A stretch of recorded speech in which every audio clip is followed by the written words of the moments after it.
Good evening, everyone. It is Julie Hedges, and welcome to the Tarot Journey. This is a very important show, and I thank you all for being here. I think this is my most important show that I have ever done as part of Star Nation's radio, and now transitioning to the Be Live TV. This is a topic that is near and dear to my heart, a very sensitive topic, a tender topic, and we are really going to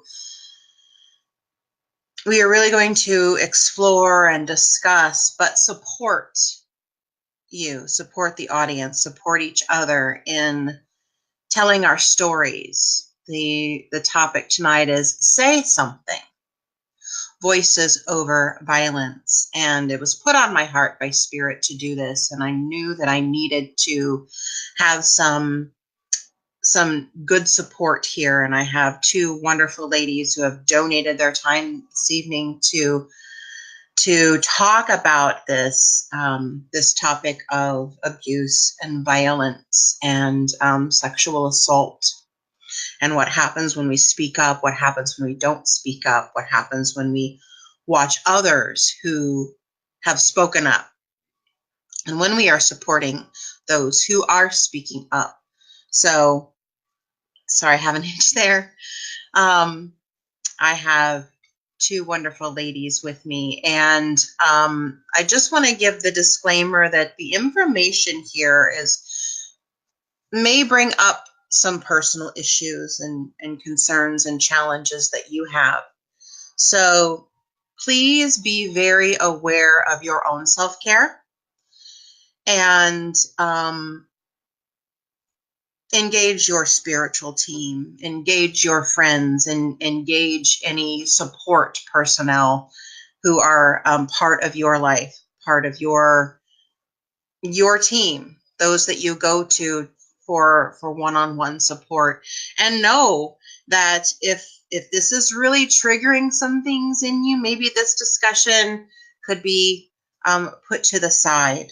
So there is no need to power through it, if you know what I'm saying. Please be tender with yourself. Please be sensitive to your needs, because this is likely to stir things up. The conversation this evening is about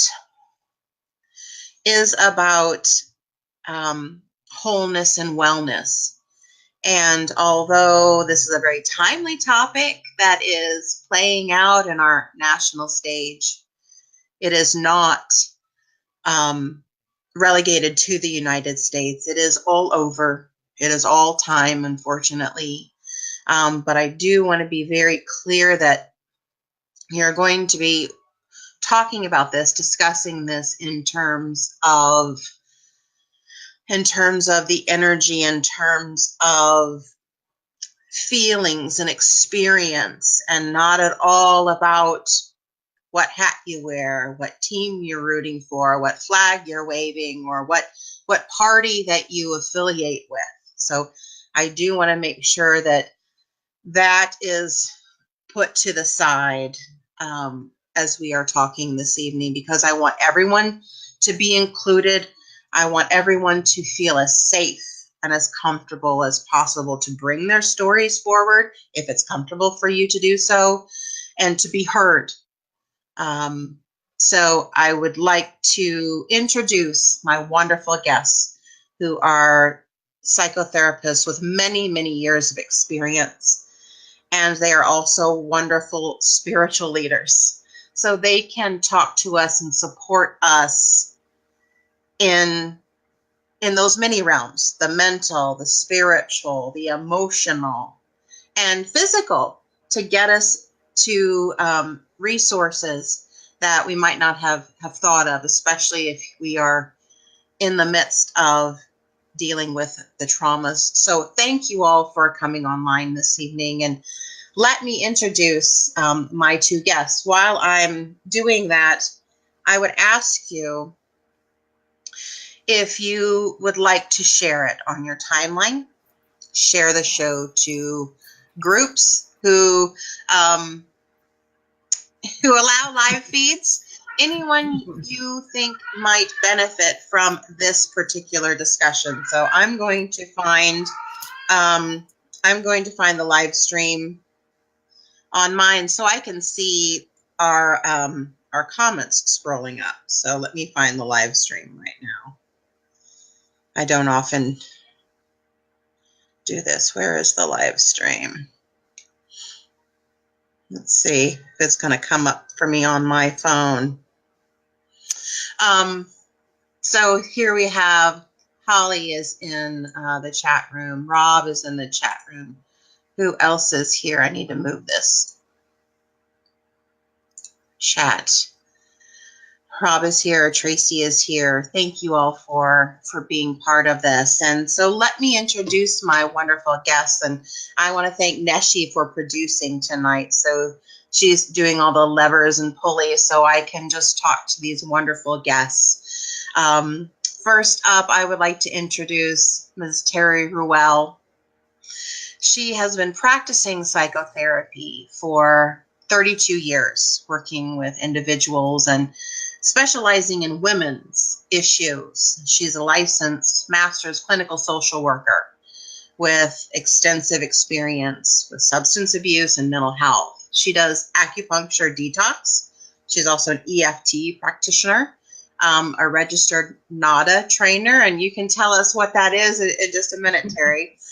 She's also a Reiki master and owner of Pathways Holistic Services. So welcome, Terry. Thank you for donating your time this evening to talk to us. Thank you, Julie, and hello, everyone. Thank you for coming. Thank you. It's a pleasure to be here and a privilege. Oh, thank you.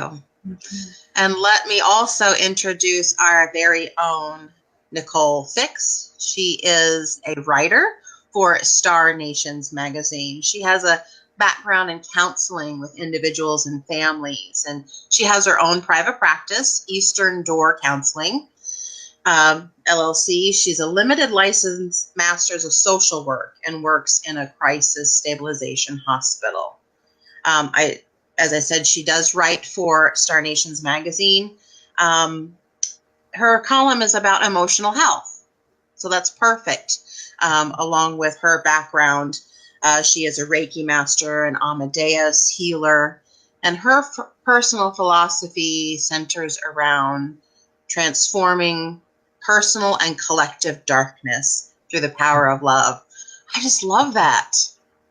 Thank you. That's beautiful, Nicole. Thank you for coming online tonight. Thank you for having me. Oh, It's an honor to be definitely. here. Definitely. I'm still trying to find this live feed so I can get everybody's, so I can see everybody's comments because I keep losing them over there. So Marlene is here. Ingrid is here. Holly's saying hi, Julie, Nicole, and Terry. Rob says, preach, sister minister. Well, we're going to do our best to lovingly talk about a very sensitive topic. And like I said, this information may bring up some personal challenges that you have had, you yourself, or traumas of loved ones and friends. So please be very cognizant of your own self-care with that. So as we always start off the Tarot Journey show, I want to begin with a prayer. I want to begin with a centering. And this is a prayer that if you are familiar with Kundalini Yoga, you know that this is one that opens a Kundalini Yoga practice. And as it was taught to me, that it's 4 lines and 4 pillars of protection. And so what I think when I pray this prayer is that each pillar would be on my right and in front of me and on my left and behind me. And so I'm going to pray this twice. So we are going to think of it in terms of visualizing these pillars of protection, these pillars. For me, I think of them as light, white light. pillars of white light, physically, mentally, emotionally, and spiritually surrounding me and surrounding us in this sacred space as we are talking about this very tender topic tonight. So wherever you are, if you want to put your feet on the floor and take a couple deep breaths and visualize these pillars protecting us and surrounding us with love and light tonight.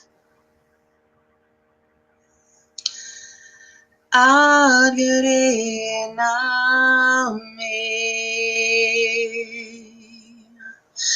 Jugagre name,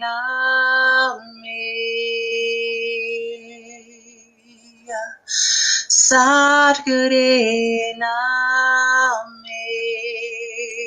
Siri Guru Devi name,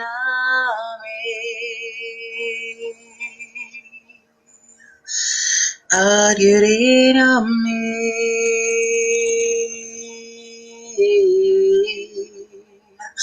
Jugagre name,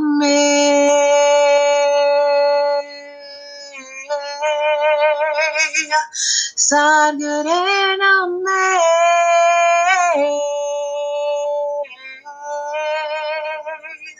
Siri Guru Dev Name.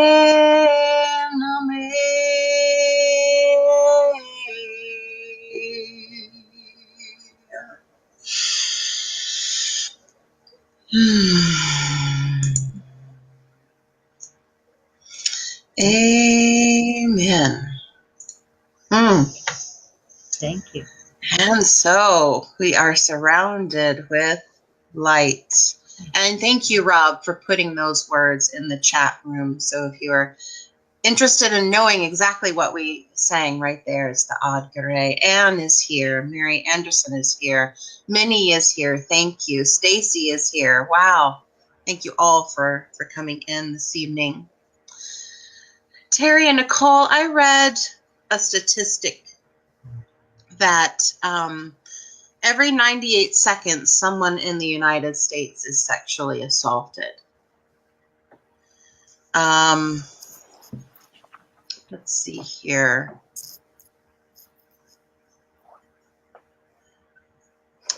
What do you think about when you hear that, Terry? When you see those statistics? Well, I've over the years tried to go immediately to healing is possible, because you can get overwhelmed with the grief of this, especially after years, and seeing that it's still so prevalent. 1 out of 3 girls before the age of 18 is sexually assaulted, 1 out of 5 boys. So for me, I have to focus on there is healing, that healing is possible, and say a prayer that they will be able to get their healing as soon as possible, or to someone that can help them in that journey. They say, I read somewhere that action is the best antidote to despair. So the action for me is usually spiritual, to say some prayers, try to recenter, and then, like, stay focused on the healing that's possible, and more possible now than ever. And that gives me a lot of hope. I think, was it in the 80s that Oprah really busted through the taboo of talking about sexual abuse. And it started a huge movement, finally, of healing and people being able to not feel so ashamed to reach out. And I think the Me Too movement has been the second wave of that now. I truly believe that darkness only has power over us when it's kept in the dark. Once we bring it to the light, it starts immediately to lose its power. And the more souls that are brought into that, the more faces that people see, the more we listen to each other's stories, more and more it dissipates the darkness, the fear, and the shame starts to heal. That's why 12-step groups are so effective in helping people heal, because you have many faces, many people around you continually accepting you unconditionally, if it's a healthy group, and helping you to heal your shame just by continuing to love you unconditionally or accept you unconditionally. And we know that fear and shame are the greatest things that keep us from healing. Thank you. I love the emphasis on healing. Thank you for bringing that forward. Nicole, I know that we've had some sound issues. I was having a little bit on my end, and I didn't know if you were able to hear that about the statistic. Every 98 seconds, someone in the United States is sexually assaulted. What does that mean for you in your practice and your work? Well, yeah, to somewhat piggybacking off of Terry, and I didn't hear everything that Terry said just because I wasn't able to hear for a few minutes, but sexual abuse is very prevalent, and the amount of trauma that, I see and its correlation to sexual abuse is so much more rampant than I think that we know. So hearing that statistic, I think, just affirms a lot of what, we see in the mental health world.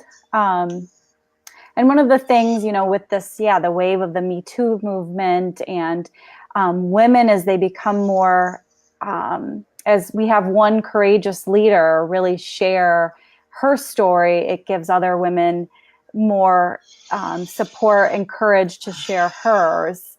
And one thing that we know about shame is that it grows in secrecy.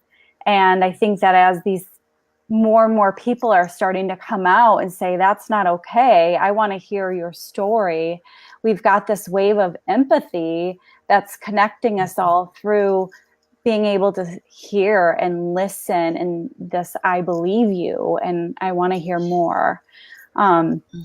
So, it's kind of this shake up of this hidden shame that's been sitting dormant, and empowering women and men to start to share their stories, as, in a supportive setting.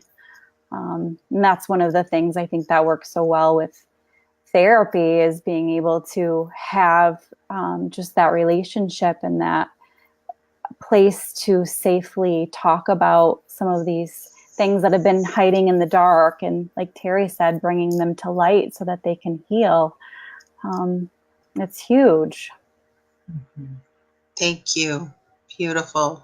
I love that it hides in the dark, and it festers where there is silence. I appreciate what both of you have said about that. And I just want to say a quick hello to Sonia is here. Anne is here. Minnie is here. Stacy, thank you all. And thank you again, Neshi, for producing there in the background. She is in the lobby doing all of the levers and the pulleys. She's the woman behind the curtain, so we can have this wonderful discussion tonight. One of the kind of talking points that I had down, this is very much on our national stage right now. It's really played out in the last month about trauma, personal trauma, sexual abuse, and also the Me Too. And it's interesting that I went back and looked at that. The Me Too tweet that kind of went viral, Alyssa Milano, the actress, she had tweeted that. Let me pull that up. She said, this was exactly 1 year ago, October 15th, 2017. She said, "Me too," suggested by a friend. If all the women who have been sexually harassed or assaulted wrote "Me too" as a status, we might give people a sense of the magnitude of the problem. And so that wave began then. And, you know, there were a lot of stories that came forward out of that. But perhaps there was a sense of it was relegated to those in Hollywood, kind of the elite, those who had different kinds of lives, or, you know, not the regular everyday folks. But I think now what we've just seen with what's happened on our national stage is, it is the soccer mom. It is the lady at the grocery store, high school girls. It's everywhere. It's everybody. Mm-hmm. And why do you think it's so hard to say, I have experienced sexual trauma? Let's start with you, Nicole. Do you have people, when they come to you, that there is a barrier they have to overcome before they can even say the words? Absolutely. I mean, it's back, I think, to that deep-rooted shame. And, you know, there's so much has been hidden for so long. And, you know, a lot of concealment that goes on, and then the shame that grows there. And, you know, and so many people who have shared with perhaps a loved one who's, you know, turns it around and makes it like, you know, in some way, somehow their fault. And so there's just been this like epidemic before now where people are dismissed and,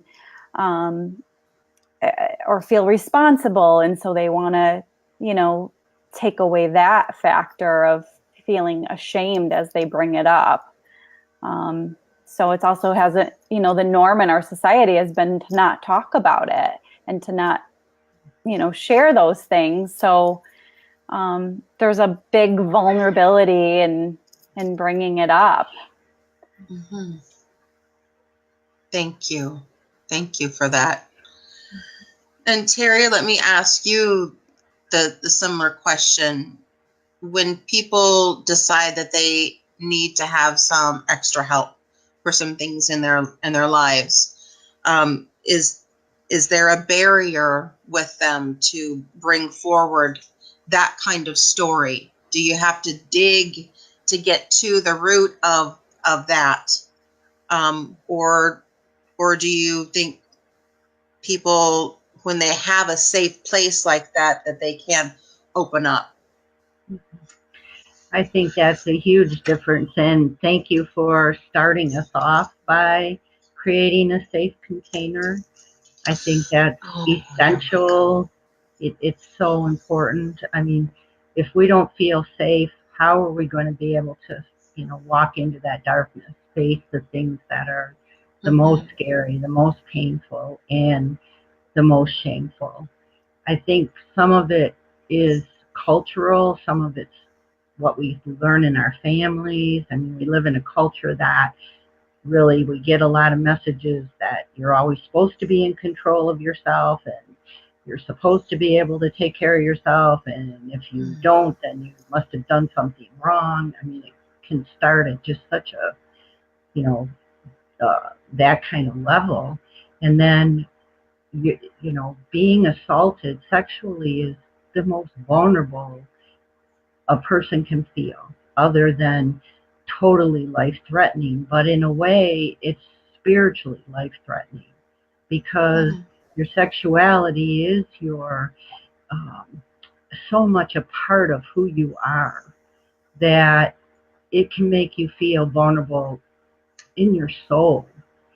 And that is a really scary thing to face, because we all want to feel that we're never going to be that vulnerable. Just like we all want to feel that we're never going to be in a life and death situation.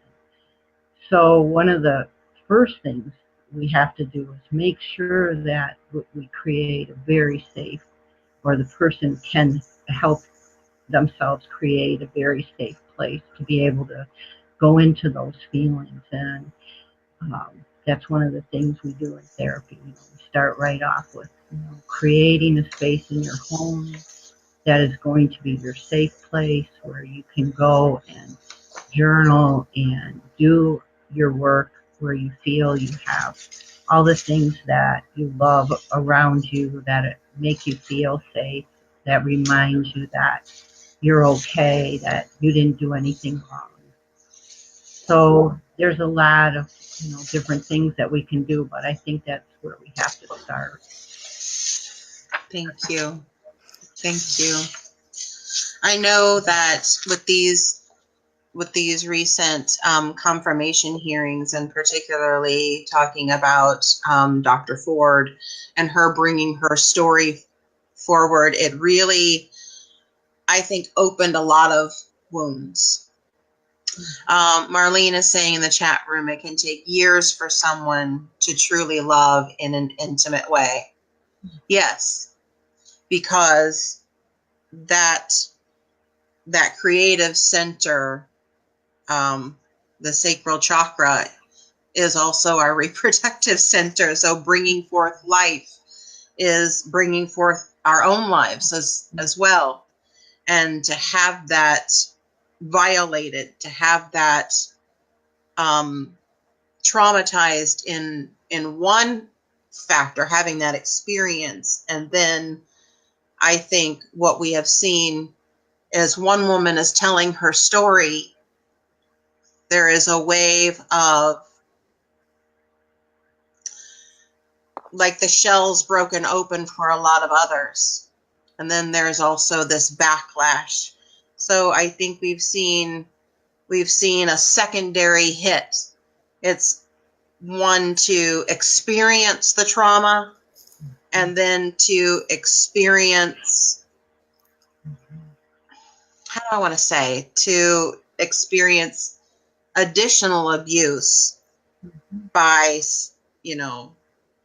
being mocked and shamed, and you're a liar, and all of those things. Neshi, would you mind to bring up the resources page for us that has Terry's websites and Facebook page, Nicole's website, the National Sexual Violence Resource Center, the RAIN website, and I was on the RAIN website earlier, the Rape, Abuse, and Incest National Network.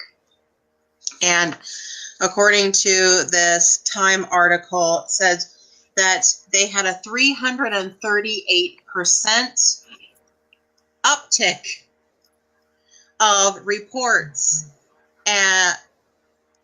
just in this last month with the Blasey testimony and the Kavanaugh hearings. And so what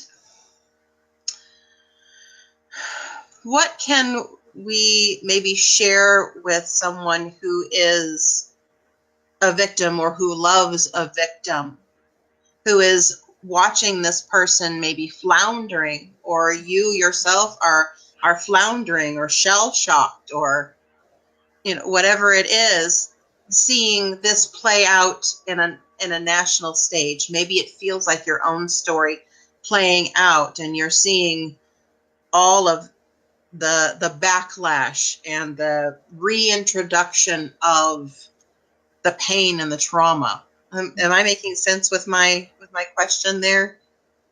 I think so. Terry, what would you say? Well, I would first just try to listen and, let them process whatever they need to process.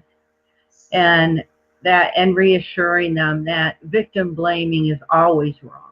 It's always wrong. And whatever reasons people are doing that, it's their stuff. And it has to do with them. It doesn't have to do with the person who was victimized or who's going through the trauma. And that it is re-abusing again. So they have to do extra self-care and ways to take care of themselves and protect themselves, and that you're there to listen, But if they want to reach out and get more help, that you'll help them find that, and that they're not alone. And I think that's one of the greatest things that has happened from all this, is even though it's painful for all of us survivors to have to go through this backlash, I think the power of being connected and all of our voices and all of us supporting each other is stronger than the backlash. And I think if people can hook into that somehow, whether it's through social media or just private writing, they're going to feel more empowered, and it's going to help them to stand up against the victim blaming or the mocking. And there's a lot of practices that we can do that can help us not absorb that too. Thank you for that, Terry. And Neshi has posted in the chat Terry's Facebook page, website, Nicole's website, the National Resource Center, the RAIN, Domestic Violence and Abuse, and the SNAP website about the priest, abuse by priest. Nicole, what self-care or other resources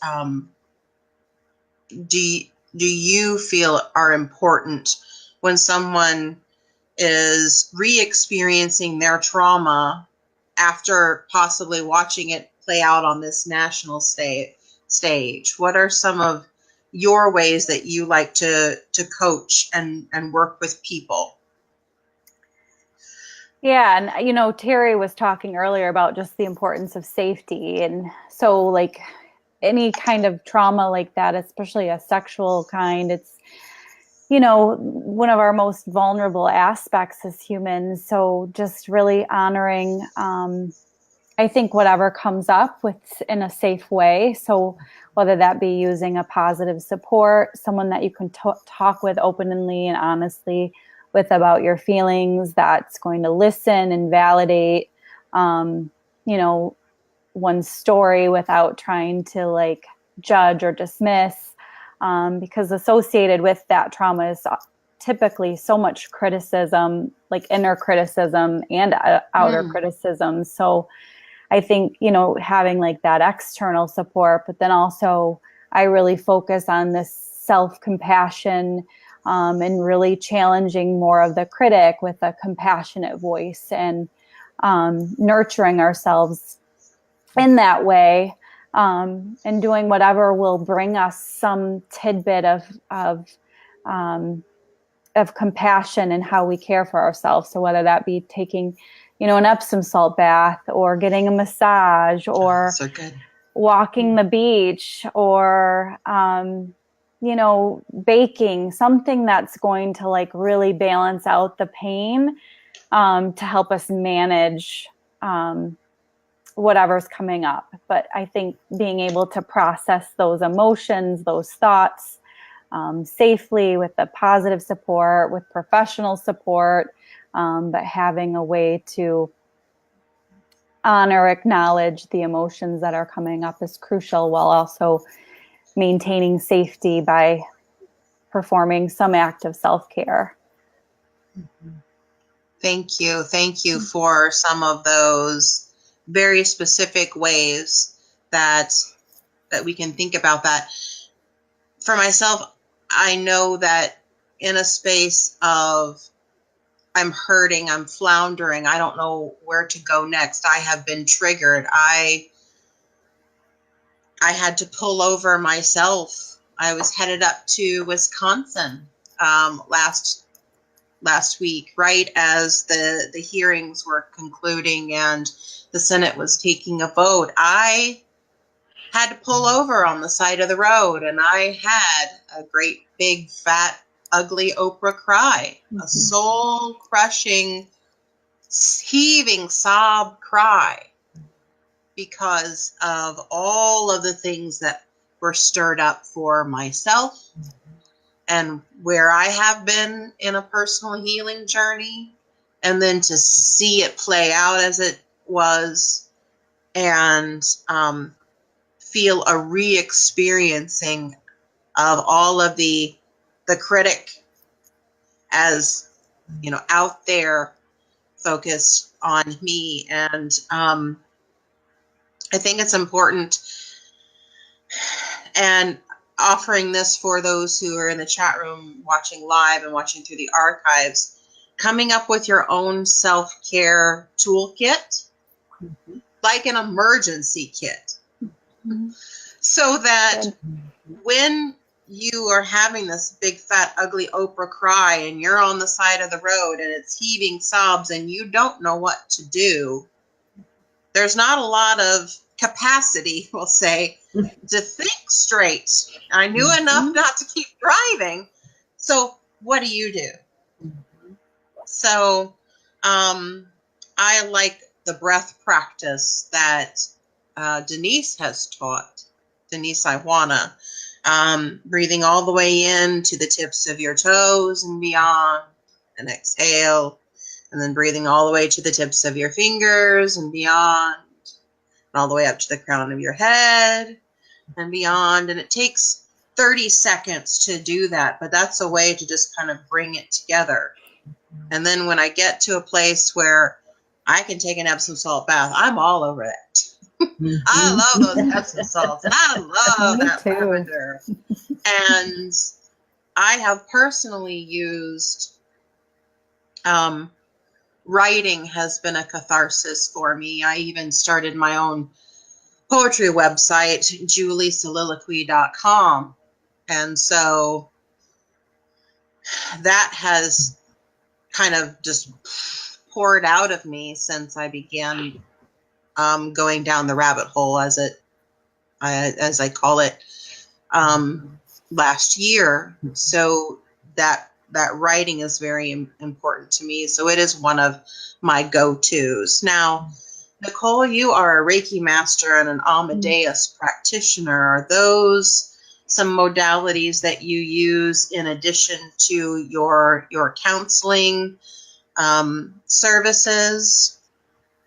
And do you have availability in your schedule now to accept new people if our audience needs to talk to someone like you? I do have limited availability. Okay. I have not yet incorporated the Reiki and the Amadeus into my clinical practice. That's not to say that I won't, but at this point I have not. But I do some work with like the chakras and how the chakras can correlate to like different avenues of trauma in our lives, and which I find really fascinating. Oh, wow. And I follow the work of Anna Dea Judith. I don't know if you've. Oh, yes. She's a psychotherapist, but also does a lot with chakras. But that is something I certainly do, for my own self-care. And find, how things, you were bringing up the sacral chakra and the correlation to, the sexual trauma. And so just wanting to contribute to that, of how, working with that chakra and working with our emotions, those are all correlated in the same chakra. So, finding a way to like really outlet that in the soul's journey, as well as, this emotional and mental journey that we're on, and physical. Excellent. So our viewers, please reach Nicole at www.easterndoorcounselingllc.com. And so Neshi does have that in the chat room, and it is on the resources picture that is made up. I have it posted in the Tarot Journey page, and we're going to feature it again. Thank you, Neshi. She's got it pulled up, easterndoorcounselingllc.com. So reach out to her. Nicole, I know you offer in-house services. Do you also work with people over distances, maybe via phone or Skype or something along those lines? If somebody is out of state, for example. I am available to do that. There's limitations just around licensing, but yeah, I can certainly am available for consultation and, finding resources, I think, too, in the local area, if you're needing someone more, immediate locally, who is available. So. Excellent. Thank you. And everyone, she is in Star Nations magazine. So her articles are featured there about emotional wellness and balance and health. So please check her out, Nicole Fix. Terry, let's talk a little bit about your modalities and your resources that you offer to clients. What are some of the ways that you help people process through any of their stories? Well, I try to work with everyone holistically. Not all people are open to that. Some people would just prefer to do the talk therapy, and that's fine too. That's a wonderful way to process and heal.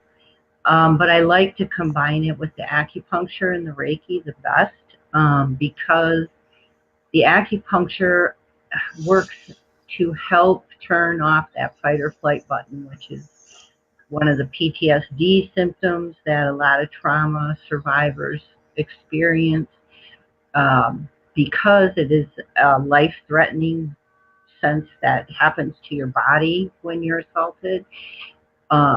People have what they call post-traumatic stress response, which is a normal response to an abnormal circumstance. So they feel like they're having a horrible response because it's that fight or flight. Your nervous system is in overdrive, it's hypervigilant. Even when you're trying to be calm, it's hard to really turn it off all the way. And the acupuncture is really great for doing that. It'll start to turn that fight or flight or freeze button off. It takes sometimes a few treatments, but then people will be able to start to carry that with them to where they start to feel centered and grounded again. And that, of course, helps us then to be able to start to cope with doing all the painful feeling work, because our body's not constantly charged with this, over energy. And the Reiki too. So the Reiki seems to be a wonderful complement to the acupuncture, but also people find it really helps them because you can do it, over the phone. I can send it to them. So I can do that as far as helping to start to relieve that stress response, release that stress. I mean, when these things happen to us, we have physical, reactions as well as emotional. So you've got all this cortisol in your system, it triggers all kinds of things. So the more self-care things we can do physically as well as emotionally, mentally, spiritually, it all is going to help someone start to feel better faster. And that gives you, I think, more of a sense of hope. It helps people feel more encouraged to keep going. The emotional freedom technique, the tapping, is another wonderful technique that people can have with them all the time, that you can use to turn off that fight or flight button. You can use it to help you cope with the grief, because a lot of this healing is like a grief process. And you go through those stages of anger and depression and sadness. And so it can take a lot of the overwhelm off to help you keep putting one foot in front of the other, which is, just about the best we can ask of ourselves when we're in the beginning of this healing process, because it's very difficult in the beginning to have to almost relive, but if you're doing a lot of the self-care, you won't relive it so much. You're going to feel the feelings, but you're going to be able to cope with them. It's not like you're going to feel like the intensity is there like it was in the beginning. And so I think that helps a lot. Okay. Now, do you have available, thank you, Marlene is saying, I agree with Terry. Thank you, Marlene. She's my dear cousin. It was just a couple hours away. We reconnected on Facebook, and I love her so much. Miss her. Marlene says, which acupuncture helps with fight or flight? Well, that's the NADA protocol. That's the one that I do the trainings on. It's 5 needles in each ear, and it's a specific protocol for addictions, for PTSD, post-traumatic stress disorder, or syndrome, grief and loss. It works on all the hard emotional stuff. So it's a great protocol for the healing because it really targets those areas. And it, like I say, it works on the nervous system to actually rebalance it and turn that fight, flight, or freeze button off. It shouldn't be going on, unless we have to jump out of the way of a bus or something. But when you've been traumatized, it gets pushed on so hard and so long, or it might just be so hard because it's such a life-threatening incident, even if it was a short period, that it can't go off. But you can't, it just won't go off by itself sometimes without help. In fact, they're using this now in the military right on the battlefield with the soldiers, because they found if they do it immediately after they've been in a battle or wounded, that button goes off right away and the energy is released. So it doesn't have time to seat in their body, which is what happens from trauma. That energy gets stuck in there. And so, you're constantly battling that, which is no wonder people don't want to feel it, because it, feels like you could die. I mean, literally, it sometimes feels like I'm dying. So, it's very hard to go to that place. And this helps, like you say, to start to release that energy out of the body so that people can go there without that charge. I mean, the feeling is still there, but there's not an electrical charge to it like there was. And so, like you say, with post-traumatic stress disorder, actually will, the sooner you can do it, the better, because it will actually not be able to seat in your body then. Thank you for that. And I think you can do that with the tapping too. I think if people, the more they tap, the more you're going to release that and lessen that charge. And so people can get a hold of you, Terry, through thecentrabuilding.com, and also a lot of resources on your Facebook page, facebook.com/Terry Pathways. And so you work with people one-on-one in office, and also you work with people over distances, phone, Skype. You do? Okay. So our audience may want to get in touch with you, and you have availability in your schedule that you might be able to work with someone. Okay. And excellent. I do take Priority Health. That's the only insurance I take anymore is Priority Health, because I'm sort of semi-retiring from the insurance company. Oh, I hear that they can kind of be painful. It takes a lot of energy. One thing that has been brought up with these recent events played out on the national stage is, well, it happened 30 some odd years ago. Why is she just talking about it now? Why didn't she do something about it then? Why didn't this happen? Why wait? Oh, can we believe that? That was so long ago. Is it possible or probable that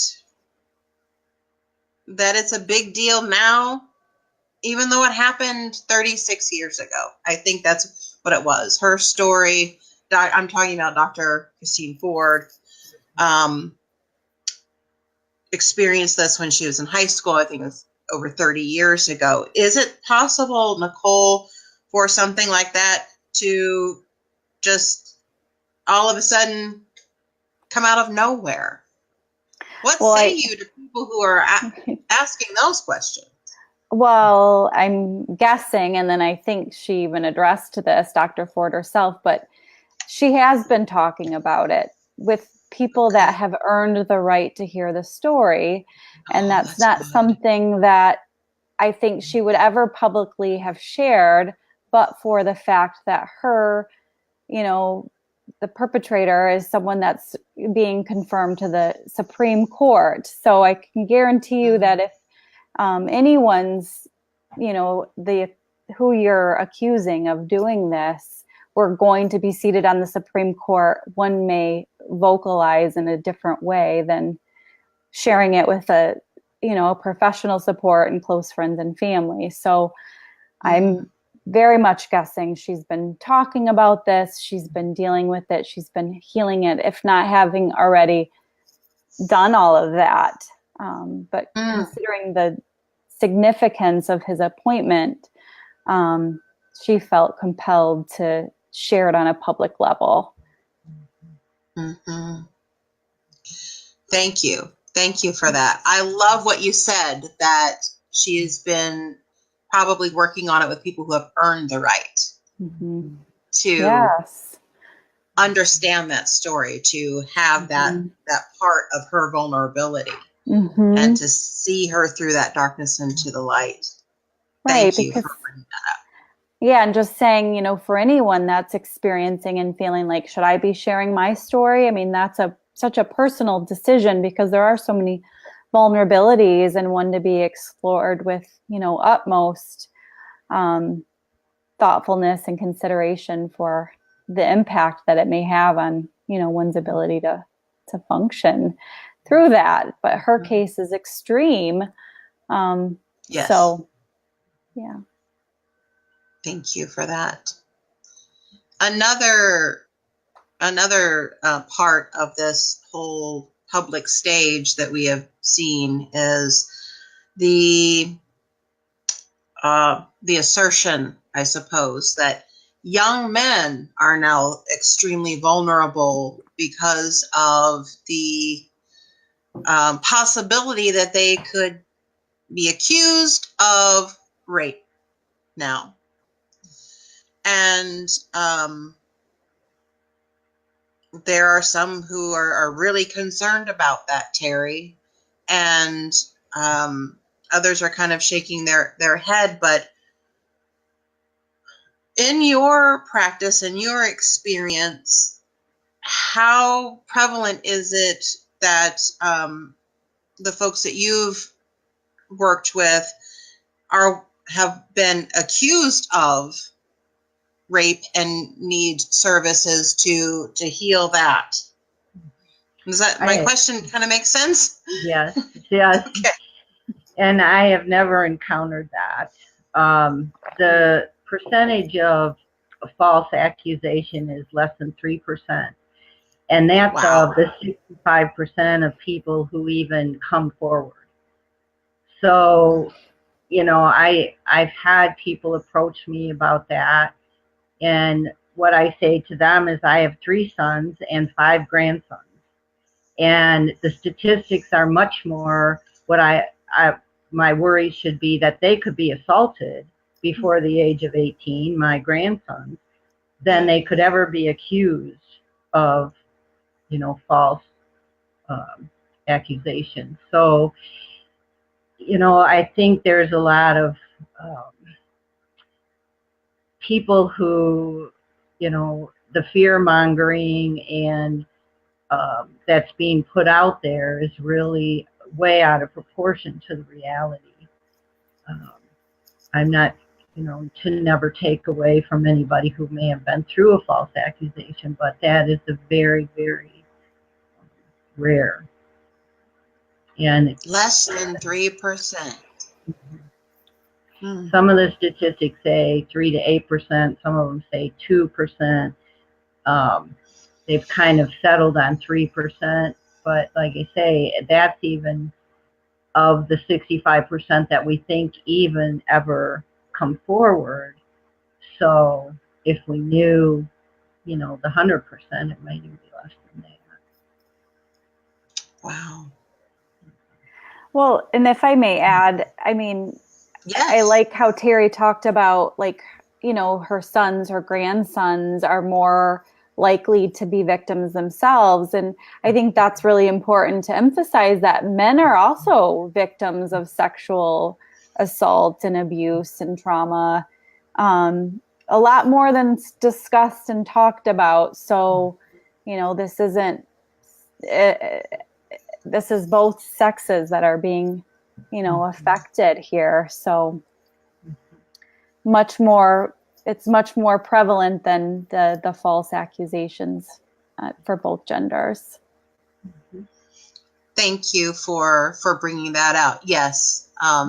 So I hope I have not done a disservice this evening of feeling like excluding anyone who has experienced trauma and violence and brutality. Thank you, Nicole, for bringing that forward.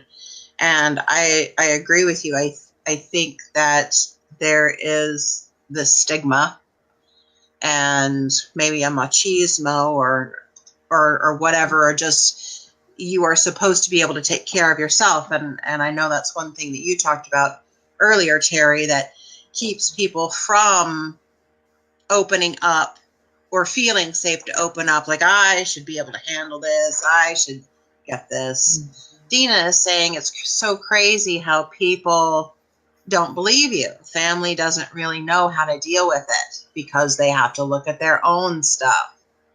Ooh. That's why Ooh. it's so important to find somebody who is trustworthy, that people want to talk to, that they're going to be supportive and hold your sacred experiences as sacred, because it only, like say, re-abuses people to try to tell people that are going to blame the victim, that are going to support them. Like you say, people have to earn the right to, they have to prove, trust is something that we have to prove. It's not something we have to just give to somebody who may not be trustworthy.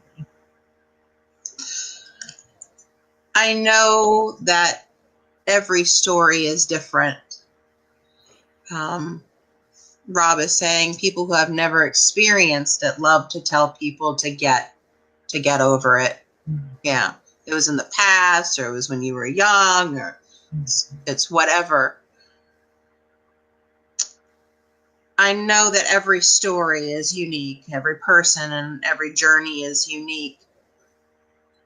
Is there any consensus as in a possible timeline from opening that door to say, me too, this happened to me, this is my story, this is my journey, to feeling like maybe I can stand on my own 2 feet, maybe I can take care of myself, maybe this was not my fault, maybe I can get to the other side, maybe I can actually have good relationships and feel safe in my own life?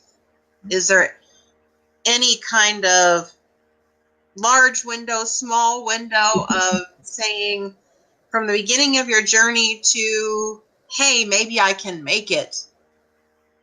Is there anything that can be shared there, or is that way too wide of a swath? Nicole, Terry, who would like to weigh in on that? Who wants to go first? Eeny, meeny, miny, mo. Go ahead, Terry. Any typical timeline?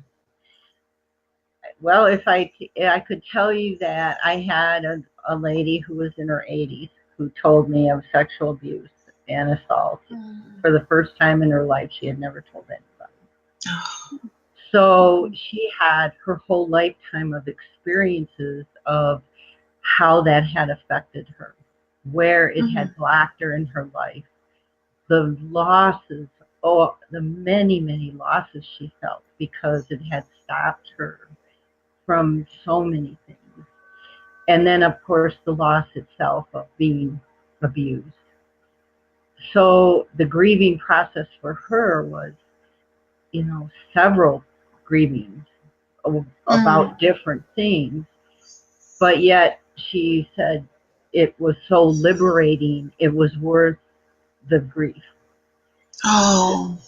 So I think it's just so individual, that it just depends on how it's affected a person's life and how much loss they've had on top of the loss of, like I say, the abuse itself is a loss of who your own safety, who you thought you were going to be, or how you thought you were going to be, just all those ideals. So it's just so individual. I don't know if there's a way to put a timeline. Well, thank you for sharing that story. Oh, that's beautiful. Yeah. What would you like to? I'm sorry. I was just going to say that's what I hang on to. That I think is we have to hang on to while we're going through that grieving process. Is that it is liberating, even though it's very painful. It's very freeing, and you start to be able to trust again, which is what we all want to be able to feel connected. And it's very hard to feel connected to anybody if you don't trust. Thank you, Ingrid, for sharing that in the chat room. My mom shared with me when she was 80. She was raped at 15 in Detroit. She was crying so hard. I was speechless and I just listened. So here's another real life example of all that lifetime of buildup and loss. Thank you, Terry, for sharing that. Thank you, Ingrid, for sharing that in the chat room. Nicole, is there anything that you would like to add to that possible timeline? I know it's all so individual. It is.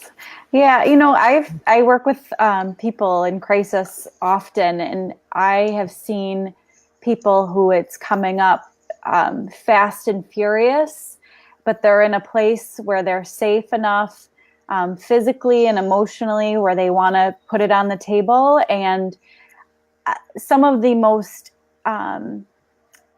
greatest growth that I've seen and been part of has been the liberation that Terry talks about in this crisis moment of sharing it with people who are, validating and compassionate and empathetic towards the experience, and the freedom that comes in doing it in a safe way.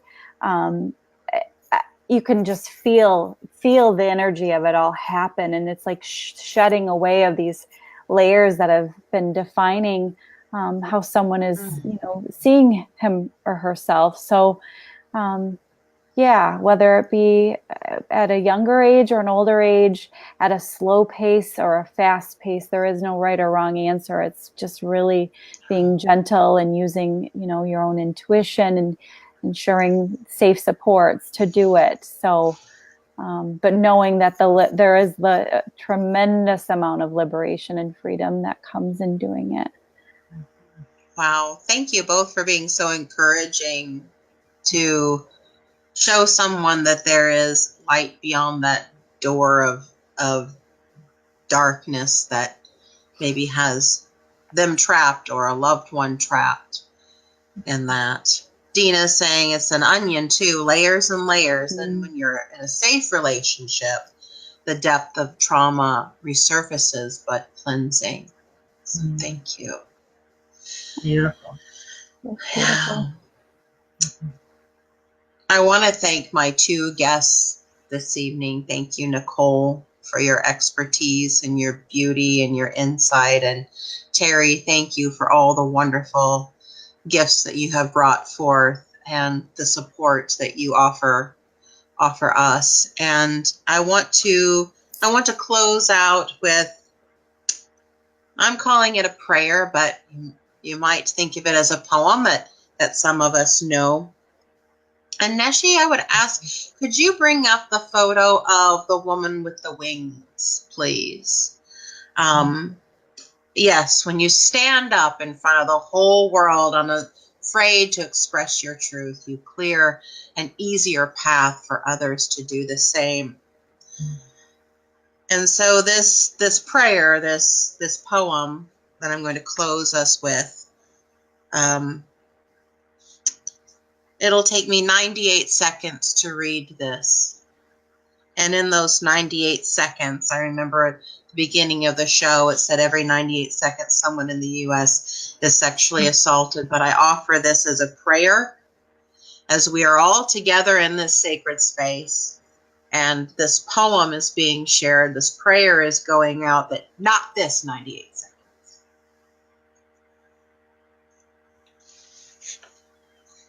You may write me down in history with your bitter, twisted lies.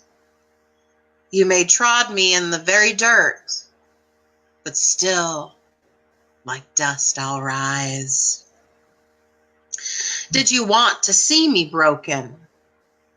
Bowed head and lowered eyes, shoulders falling down like teardrops, weakened by my soulful cries. You may shoot me with your words. You may cut me with your eyes. You may kill me with your hatefulness, but still, like air, I'll rise. Out of the huts of history's shame I rise. Up from a past that's rooted in pain I rise. I'm a black ocean, leaping and wide. Welling and swelling I bear in the tide. Leaving behind nights of terror and fear I rise. Into a daybreak that's wondrously clear I rise. Bringing the gifts that my ancestors gave. I am the dream and the hope of the slave. I rise. I rise. I rise. That was from Still I Rise. Thank you, Maya Angelou. Thank you, my two guests this evening. And as I close the program, The Tarot Journey, as I always do, thank you all for being here, and may the peace that surpasses all human understanding be with all of you. Om Shanti and good night. Thank you, Julie. Thanks for raising awareness on this subject. Thank you. Yeah. Thank you. Thank you all. Namaste.